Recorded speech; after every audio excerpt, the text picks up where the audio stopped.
Hello বন্ধুরা, তোমরা সবাই কেমন আছো? আশা করি নিশ্চয়ই ভালোই আছো। আমিও মোটামুটি ভালোই আছি। মাঝখানে শরীরটা একটু খারাপ হয়েছিল, একটু জ্বর হয়েছিল।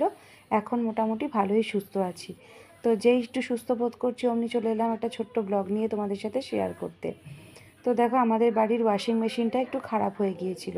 মানে ওর যে ব্যালেন্সিং রডগুলো রয়েছে, ব্যালেন্সিং রডগুলো নষ্ট হয়ে গিয়েছিল।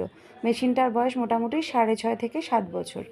তো যখনই কোনো কিছু কাচতে জামা কাপড় দিতাম, তো ভেতরে যে ড্রামটা এত মানে মুভমেন্ট হতো, এত ভাইব্রেশন হতো যে ড্রামটা সমানে মেশিনটার দেওয়ালে ধাক্কা খেত। তো যাই হোক, এই ভাইটা আমাদের পাড়াতেই থাকে এবং এই ভাই খুব সুন্দর এসবের কাজ জানে। তো ভাইকে প্রথমের দিন ডেকে দেখালাম, তো ভাই বললো, বৌদি রডগুলো খুলে নিয়ে গিয়ে স্যাম্পেল ম্যাচিং করে নিয়ে আসতে হবে।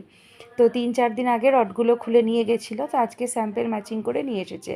তো এখন বাজে রাত্রি 8টা 5-10 ওরকম। তো আসার কথা ছিল 7টার সময়, এলো এই 8টা 10-15-তে। তো এসে বললো, বৌদি সময় লাগবে কিন্তু, আপনাদের কোনো অসুবিধা নেই তো? আমি বললাম, না না, তো আমার কি অসুবিধা, তুমি কারো কাজ করো। এবার ভাইটা আমি দেখলাম এত সুন্দর ধরে ধরে ধৈর্য নিয়ে প্রত্যেকটা কাজ করলো, আমার খুব ভালো লাগলো।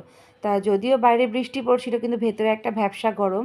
আর যেহেতু আমাদের মেশিনটা থাকে বারান্দায়, তো আমি ভাইটাকে দেখো একটা ফ্যানের ব্যবস্থা করে দিয়েছি।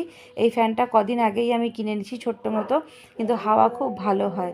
ও আমাকে বলছিল, বৌদি ফ্যান লাগবে না। আমি বললাম যে না, তো ওরাও মানুষ, ওরা সারাদিন এত পরিশ্রম করে, অথচ একটুখানি যদি হাওয়া ব্যবস্থা না করা যায়, তাহলে কি আর ঠিক মতন করে কাজ করতে পারে?